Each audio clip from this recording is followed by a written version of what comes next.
The darkness you refuse to enter does not disappear. It gets a job. Your unknown rage starts choosing which relationships you destroy. Your untethered grief starts deciding how much hope you're willing to risk.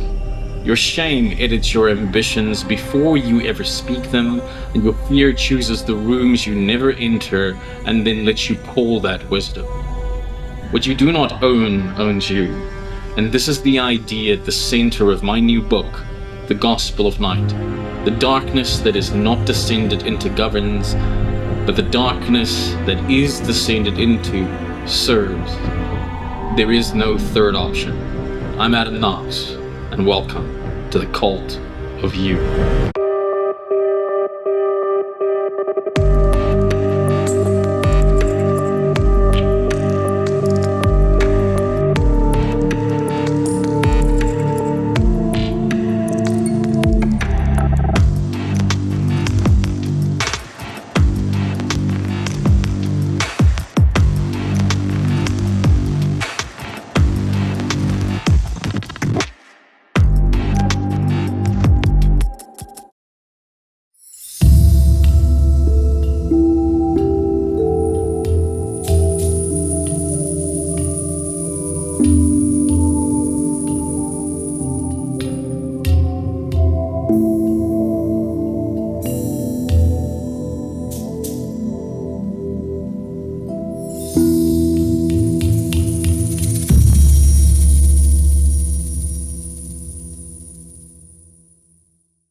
Most people think shadow work means finding the wounded part and making it feel better.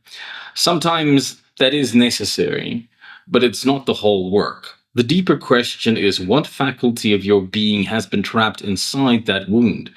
And who would you become if you could command it?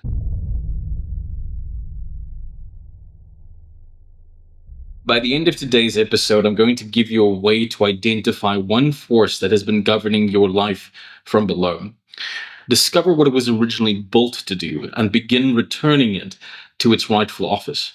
Because you and I both know that simple insight alone is not good enough. Some of the most self-aware people I know are still being ruled by patterns they can explain perfectly well.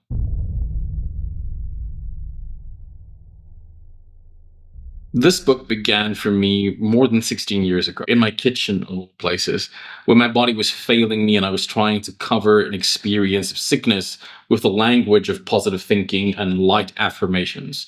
I kept saying things like, I'm healthy, I'm healing, the light of life flows through my veins, and my body knew for a fact that I was lying to it. The truth is that the sickness that I was going through was simply a surface level symptom. I was in the midst of an extremely painful experience in my life. Someone that I loved wasn't really being as faithful to me, and it wasn't a case of she was hiding it. We had an open dynamic, but it was one of those that I was reluctantly inside of. The fact of the matter is, I was sick at multiple levels, and that outer symptom was simply the manifestation of a lie. It was in that moment where things started taking a little bit of a turn. I was probably so delirious in my illness that I started hearing a voice in my mind. And this voice was the voice of what I later on defined and associated as the spirit or daemon Belial.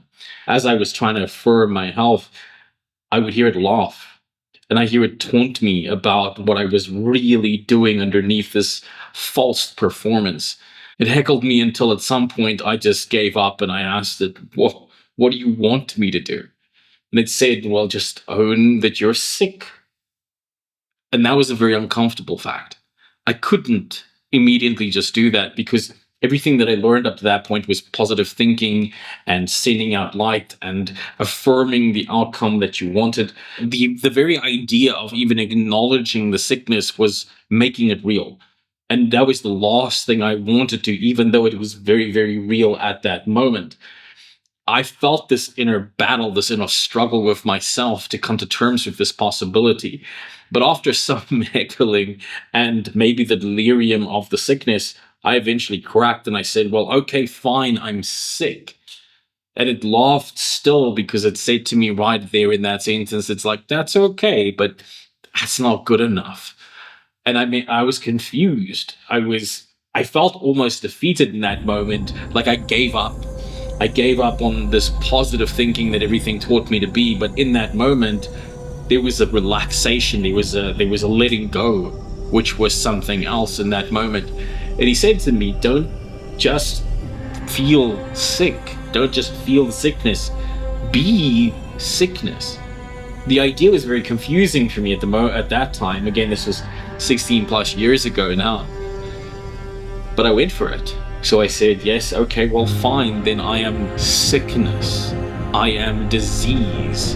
And I heard a bellowing laughter in the deepest regions of my psyche and my being, as if it was acknowledging, and for a moment I felt properly defeated, as if I just submitted my will to the devil, if you will. But next came the rest of the message, which was, yes, that's good, but it's not good enough. Confused again, I prompted, what do you mean not good enough? What more do you want me to be? And it said, what is greater than sickness? The thought came instantly to me, well, the Lord or the God of sickness or the master of disease. And he smiled and he said, yes. In that moment, I said very first, I am the God of disease. I am the Lord of illness. I am the master of my suffering. I'm paraphrasing, of course, but you get the general idea. Something changed in my body. It wasn't some weird phenomenological occult experience as much as it was a shift in my nervous system. I moved from somebody who was actively avoiding feeling sickness to somebody who identified as the source of their sickness. And at that moment, when I became the source of my personal disease, not only did I take ownership and responsibility for it, but if I was the cause of it, I could also be the cure. It became impossible for me to feel like a victim. And the moment I stopped feeling like a victim, the overwhelming power of that energy in my body started to dissipate. And I started to move into a completely different frequency, whether it was the delirium or just the shift in consciousness. Now, let me be clear. I'm not offering you medical advice. If you have a medical condition, I recommend you speak and work with a medical professional.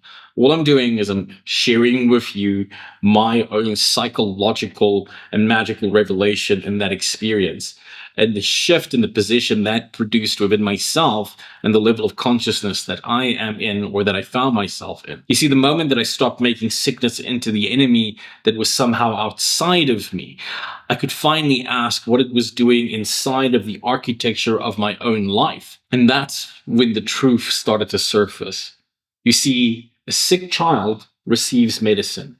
It receives attention. It receives care. In fact, you're quite cruel if you're not sympathetic to the sick child. The abandoned adult that I became found a way to make the body carry a need that I couldn't admit directly at that time.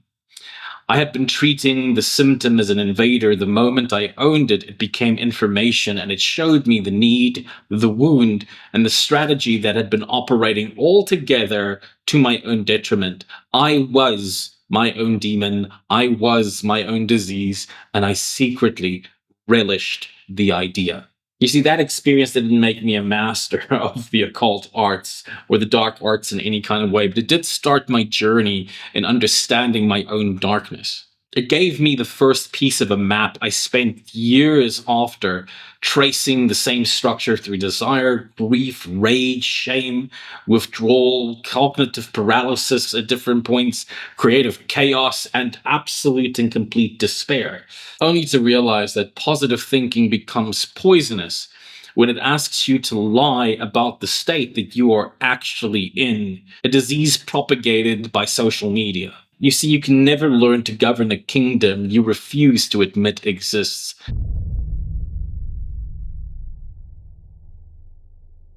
You see, here's the sentence I wish somebody said to me 30 years ago. The dark emotions are not the problem. It's an intelligence. Rage is an intelligence. Desire is an intelligence. Grief is an intelligence. Shame, withdrawal, doubt, even the void itself is carrying information about a human faculty that has either been suppressed, underdeveloped, or left without lawful command. You see, the Gospel of Night carries two primary positions. The first is that the entry emotion that we experience, that rejection, that unlove, that feeling that they'll never like you, that despair, that pain, that sorrow, that's what I call the foot soldier. It's a force of its own shadow form, rage that burns everything, desire that drains, the grief that becomes paralysis, the doubt that prosecutes every decision that you make, withdrawal that hides what it believes is deficient. And then the power that even that is submissive to, the sovereign. The same underlining force in the right proportion becomes precise boundary, directed life force. It's grief converted into knowledge of what matters, perception that can see many angles without being trapped in any one of them, a solitude used to build depth and veil like the different gods, but then knows when and how to calculatively reveal itself in order to achieve the outcomes that it's after. But you do not become sovereign by murdering or oppressing the foot soldier. That foot soldier usually begins as a protector.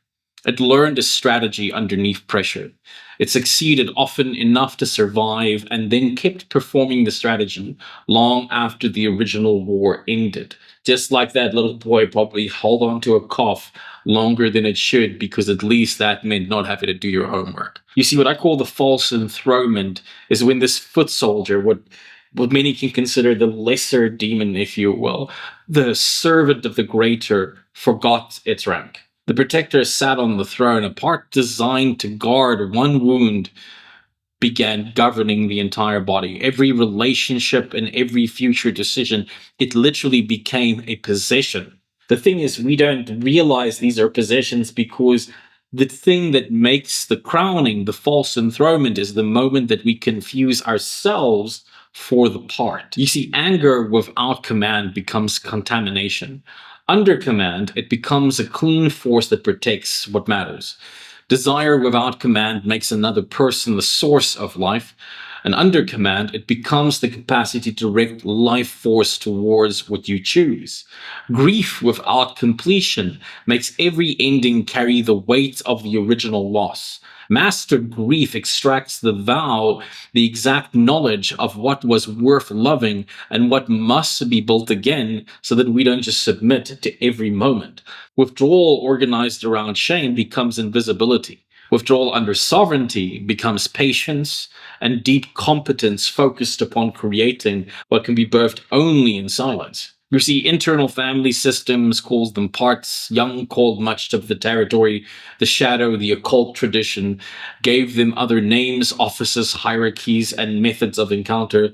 And in the Gospel of Night, I explore the exact map of that through the Gothic tree, where I show you the correspondence of Lilith is not always lust or sexual power or liberating mastery through the dreams and the astral. It can also be in the perverted, lower ranking foot soldier feeling undesirable, feeling perverted or unattractive or unbecoming. These are all corruptions of the perception of wanting, a friction inside of the energy matrix of the individual. And as much as these things don't seem to serve you, they serve a part. Gospel of Night invites you to enter into the darkness and peradventure there become the light, so to speak. It's not asking you to eliminate all darkness or systemically move through different phases in a classic initiatory line. The book opens up with a variety of different segments, allowing you to find the one that works the best for you, or at least the one that you are currently suffering from. The weight of the material world overwhelms you, and you can't find yourself manifesting or materializing anything. That's a Lilith Klipa or a Nama wound. That is that component where one doesn't manifest any gravity because you've lost your own sense of gravity in the world. The goal is not to have less darkness. The goal is to stop letting one darkened faculty imprison the whole by keeping that capacity in the corrupt or immature. You see, what you're doing through this alchemical process is you are maturing these faculties so that the foot soldier is no longer enthroned, and through it, the ruling natural faculty of the daemon can awaken in full within yourself.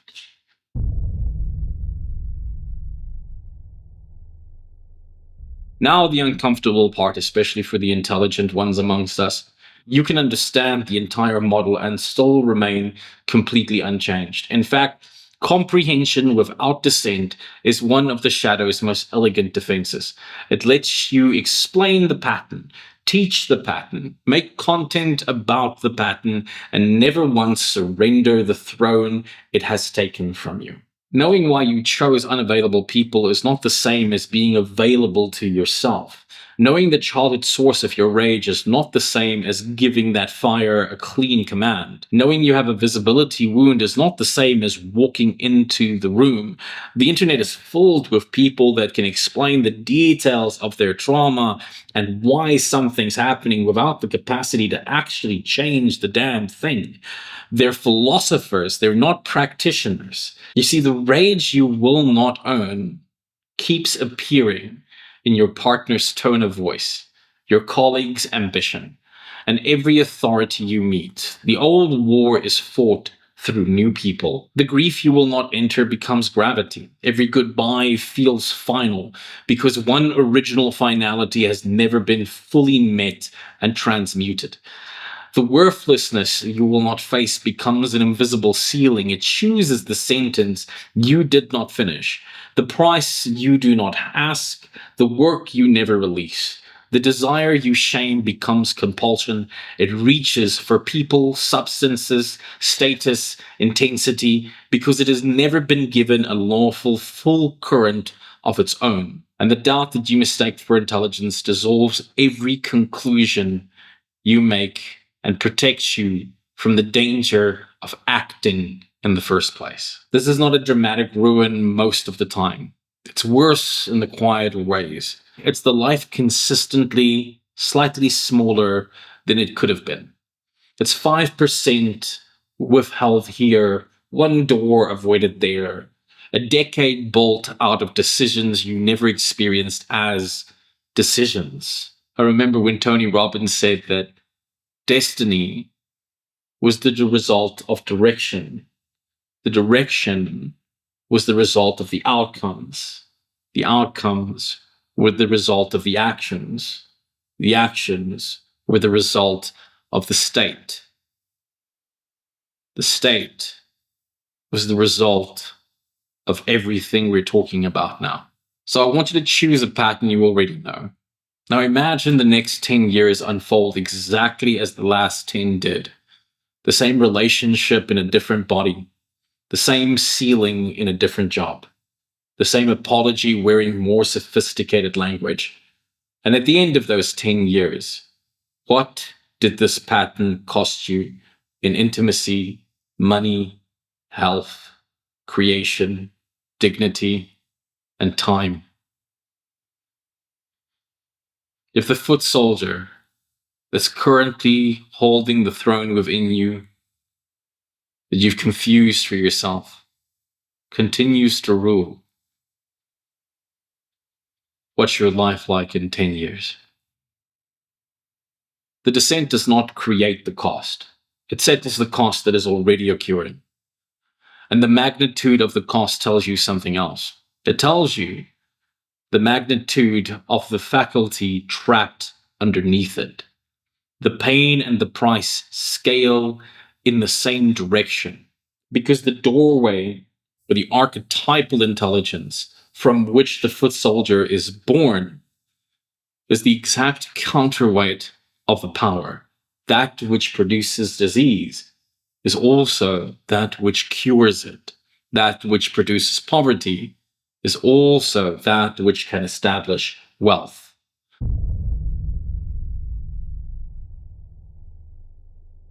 I want to give you a practice from the logic of the Gospel of Night. This is not the complete descent, and it's not an initiation from the text. It's just an audit-like way to catch one hidden ruler in the act and discover the faculty underneath it. I want you to take 15 minutes when you have a chance. Take the paper. Feel free to pause this video. No music, no performance, no distraction. And choose one pattern, not an entire history, just one pattern of negative emotions, especially the secret ones that you don't confess to, that keeps charging rent inside of the building of your own soul.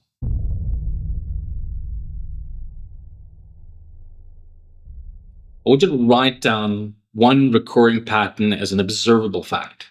Not, I have abandonment issues, right? I pursue people who become distant when I ask for closeness. Don't soften, let's be honest. Or I delay finished work until the opportunity has passed. Remove the interruption. Name the repetition. Title the thing that keeps going on that you don't dare to admit to.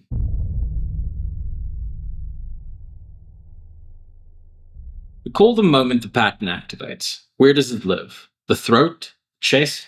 The jaw, the belly, the skin. If it has an image, an object, an animal, a gesture, or a phrase, what would it be?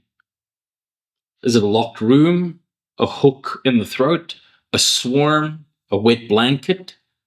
This is a handle. This is the symbol, the sigil of the being.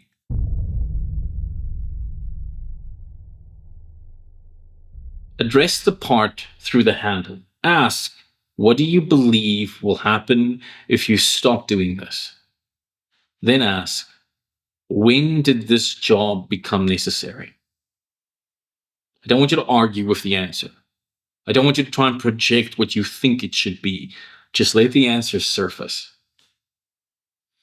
I want you to write down the first clean response coming from your nervous system, especially if it's a little embarrassing or a bit childlike. Those are the good ones.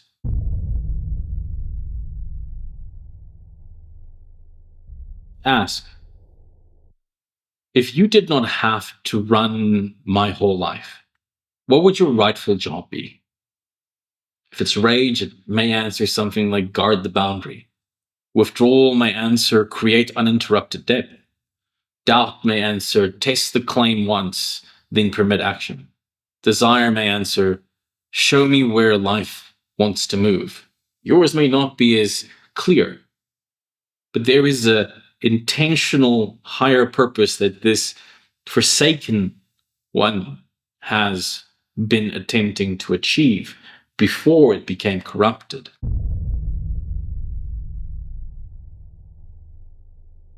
Give the force one proportionate physical act. Ascend the boundary. Complete one page. Remove one access point. Rest delivery instead of collapsing accidentally. Ask for the price. Make the call. The ask must be small enough to complete and real enough that the nervous system receives evidence of a new command. See, the insight's not a seal. Behavior is the seal. If nothing enters matter, the old ruler learns that your revelation was theater and can continue to run falsely behind the scenes. But I want to be fair. If any of this material is overwhelming and you struggle to stay present within it, stop. Stabilization comes before excavation, and use professional support. Sovereignty includes knowing when not to descend on your own. The thing that I want to teach you, though, is that you do not have to destroy the part. You have to recognize its service. Remove the claim to the whole throne and begin giving it a lawful office as you retake the throne.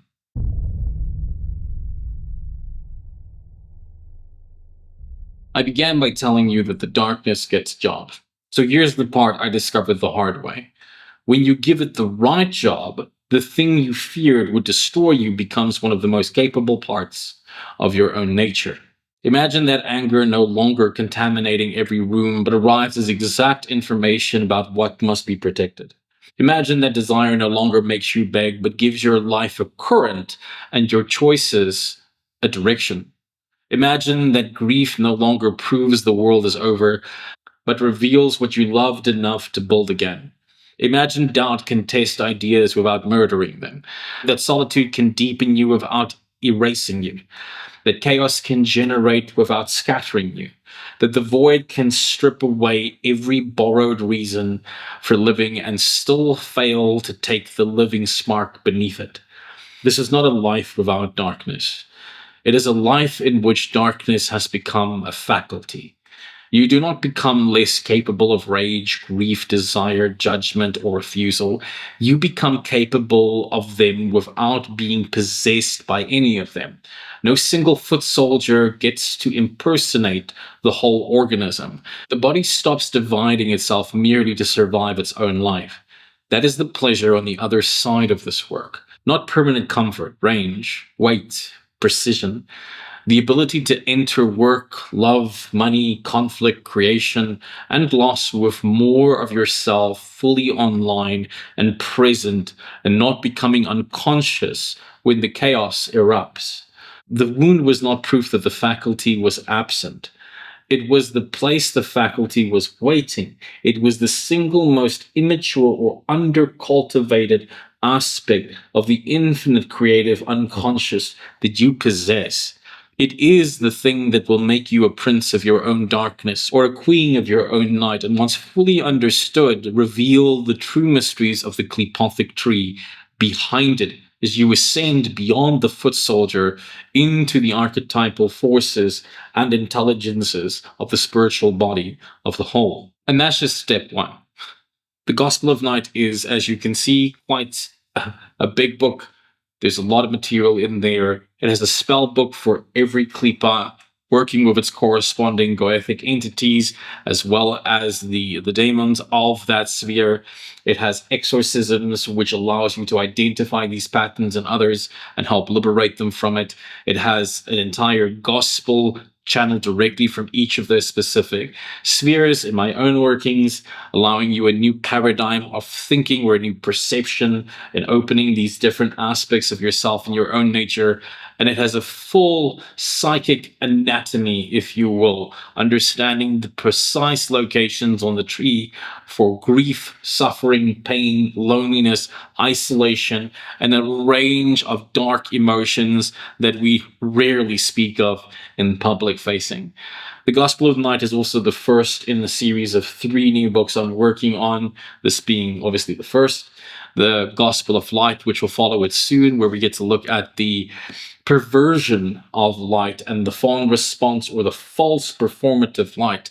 But before one can even get to that space, I believe the maturing of shadow is one of the single most important initiations of the Dark Adept and also of human beings themselves. I wrote this material in such a way that even if you are yourself not an experienced practitioner, the psychology and the frameworks and the science that's shared in the opening practices helps you understand how this maps to all of us, regardless of our background, and how you can adapt the practices and the systems to your own. It's not a book of positive affirmations or introductory demonology.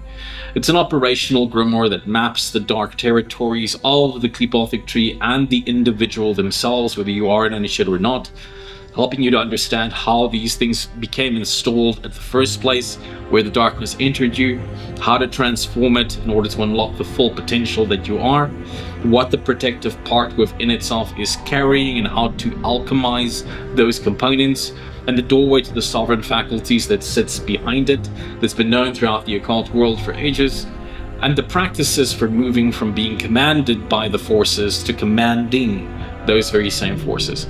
You can pick up a copy of the book on Amazon, both on hardcover and on EPUB.